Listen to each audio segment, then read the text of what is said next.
ओ भाई फ़खर ज़मान ने तो तबाही मचा दी। माशाल्लाह से क्या खेला है बंदा। देख के दिल खुश हो गया। बहुत सालों के बाद पाकिस्तानी क्रिकेट टीम में किसी ऐसे प्लेयर को देख के दिल खुश हुआ जिसने मतलब लिटरली तबाही मचा दी। मैंने शुरू से ये कहा था कि भाई फ़खर ज़मान को खिलाओ, इमामुल हक़ को बाहर करो। इमामुल हक़ तो मुझे वैसे ही बहुत अजीब और बुरा लगता है क्योंकि वो एक तो पर्ची है। पर्ची से मुराद उसके जो चाचा हैं इंज़मामुल हक़ जो चीफ़ सेलेक्टर थे, फ़िलहाल उन्होंने रिज़ाइन कर दिया है। वो उनका भतीजा होने की वजह से इस टीम पे मुसल्लत हुआ हुआ था और उसको पता नहीं क्यों खिलाया जा रहा था। कक की परफॉर्मेंस नहीं है। 18-19 रन से ज़्यादा जिसने 4-5 मैच खेल के नहीं बनाए। एक ही हुक शॉट मार मार के बार बार ये आउट हुआ है। मुसल्लत हो गया था हम पे। और ऐसे टैलेंटेड बंदे को फ़खर ज़मान को बाहर बिठाया हुआ था इसकी जगह, जो डगआउट में पानी पिला रहे हैं प्लेयर्स को, उनके लिए जो है ना वो रुमाल लेके आ रहा है और इस तरह की खिदमतें अंजाम दे रहा है। लेकिन वो कहते हैं ना, अल्लाह जिसे इज़्ज़त देता है वो कहीं ना कहीं से उस इज़्ज़त तक हकदार उस तक पहुंच जाता है। क्या बंदे ने खेला है, क्या मतलब मैं कहता हूँ वो मैच जो हुआ है ना, वो पाकिस्तान वर्सेस न्यूजीलैंड नहीं था बल्कि फ़खर ज़मान वर्सेस न्यूजीलैंड था। बंदे ने सिंगल हैंडेडली पूरा मैच पार करा दिया। अल्लाह के हुक्म से बारिश हुई और डकवर्थ लुईस के मुताबिक पाकिस्तान 21 रन से आगे था। 400 रन बना दिए थे न्यूजीलैंड ने। आप अंदाज़ा लगाएं, 400 रन बना के भी नहीं जीत पाया। इसे कहते हैं कुदरत का निज़ाम। जो लोग इसका मजाक उड़ाते हैं ना, उनके लिए ये एक अलार्म, मतलब उनकी आंखें खुल जानी चाहिए कि जब अल्लाह का निज़ाम चलता है ना, कुदरत का निज़ाम, तो फिर ऐसे ही मामलात होते हैं भाई। कुछ का कुछ हो जाता है। देखो, अल्लाह ने बारिश कराई, अल्लाह की रहमत बरसी और 400 रन का टारगेट भी पाकिस्तान के लिए कोई मुश्किल साबित नहीं हुआ क्योंकि पाकिस्तान ने, फ़खर ज़मान ने खेला इतना अच्छा था। पाकिस्तान ने, फ़खर ज़मान ने खेला इतना अच्छा था कि उसकी वजह से टीम 21 रन आगे थी और उस वजह से वो जीत गए। तो भाई बहुत ज़बरदस्त बेहतरीन परफॉर्मेंस फ़खर ज़मान की। सल्यूट फ़खर ज़मान को। अगर ये से पहले ही खिलाते तो शायद अफ़गानिस्तान का मैच भी हम जीते हुए थे।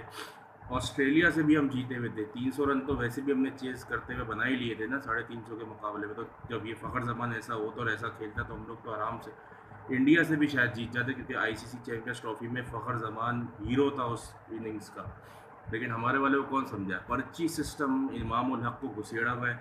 वो वसीम अकरम भाई ने सही कहा था ना, ताना दिया था। ज़ाहिर है वो नाम तो उन्होंने नहीं लिया लेकिन उन्होंने कहा था ना कि ऐसे ऐसे लड़कों को मैं जानता हूँ जिनकी कढ़ाइयों और निहारियाँ खा के कितने बड़े बड़े मुंह हो गए। तो भाई इमामुल हक अच्छा हुआ टीम से बाहर गया। ठीक है ना, अच्छा हुआ टीम से बाहर गया। और फ़खर ज़मान को, लेकिन अब वो ये देर देर आए दुरुस्त आए वाली बात है। अब इफ़ एंड बट्स वाली बात है। अगर फ़खर ज़मान को पहले ही खिलाया होता तो आज हमारी पोजीशन ये नहीं होती कि श्रीलंका अल्लाह करे न्यूजीलैंड को हरा दे, या अगर न्यूजीलैंड श्रीलंका को हरा दे तो फिर हम इंग्लैंड को कम से कम 130 रन से हराएं, या इस तरह का ये हो जाए वो हो जाए, बारिश हो जाए, हम क्लियर होते हैं सेमीफाइनल में जाने के लिए। लेकिन बस क्या करें, जो अल्लाह की मर्ज़ी। लेकिन बहरहाल फ़खर ज़मान ने ज़बरदस्त खेला, बेहतरीन खेला। पक्के पक्के क्या बेहतरीन शॉट्स मारे। मतलब तारीफ़ तो वो जो दुश्मन, मतलब इंडिया वाले तक तारीफ़ करने पे मजबूर हो गए यार कि क्या खेलना है बंदा। जैसे उनके यहाँ विराट कोहली और ये जो शुभमन गिल है, इस तरह के प्लेयर जो उनके यहाँ इमर्ज हुए हैं, बेस्ट प्लेयर्स, उनकी टक्कर का खेला है इसने भाई। पक्के शॉट्स मारे जैसे साउथ अफ्रीकन ऑस्ट्रेलियंस मारते हैं, जैसे न्यूजीलैंड के प्लेयर्स पक्के शॉट मारते हैं कि जब मारते तो बाउंड्री होती है। कहीं से नहीं लगा कि कोई लुपक बना है या ऐसे ही कोई तुक्का लग गया छक्का। पक्के पक्के टिका के छक्के मारे, मज़ा आ गया देख के। बेहतरीन इनिंग्स, 126 नॉट आउट। बहुत ज़बरदस्त खेला। इसको पहले ही चांस मिल जाता तो आज हमारी पोजीशन डिफरेंट होती। इमाम उल हक को खिलाया भाई, जिन्होंने उसको खिलाया अल्लाह उन्हें हिदायत दे। और अब ये पर्ची सिस्टम और ये दोस्तियाँ यारियाँ ख़त्म होनी चाहिए। टीम के बारे में सोचो खुदा के वास्ते। छोटी छोटी खुशियाँ होती हैं, यही हम लोगों को मिल जाती हैं तो बड़ी बात है।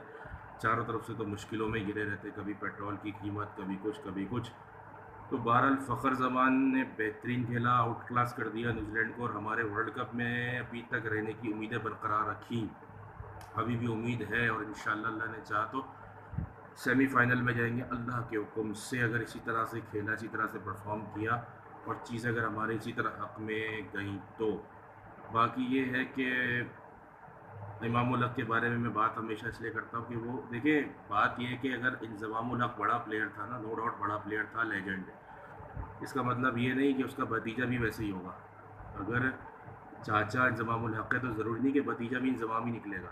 भतीजा इमामुल हक़ है, इंज़मामुल हक़ नहीं है।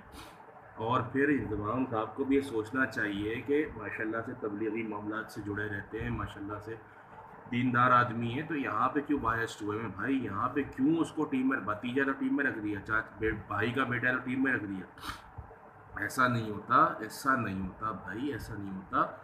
इंज़मामुल हक़ साहब होंगे बहुत अच्छे प्लेयर, लेकिन उनका भतीजा माज़रत के साथ अच्छा प्लेयर नहीं है।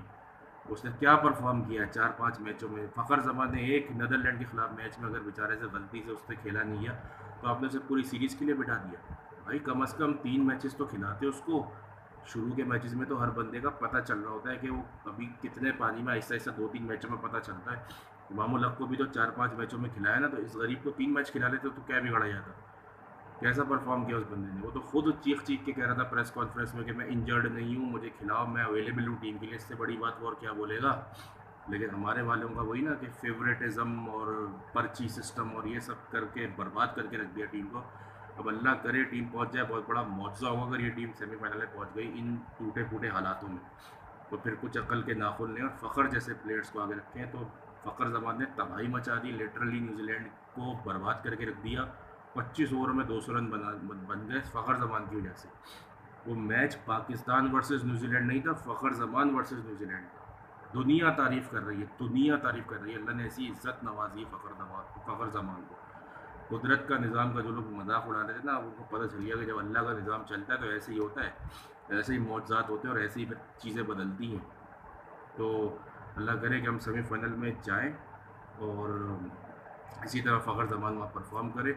वीडियो पसंद आई हो तो देखने वालों से गुजारिश है लाइक करिएगा, जो नए हैं चैनल को सब्सक्राइब करिएगा और बेल आइकन प्रेस करना ना भूलिएगा। अल्लाह हाफ़िज़।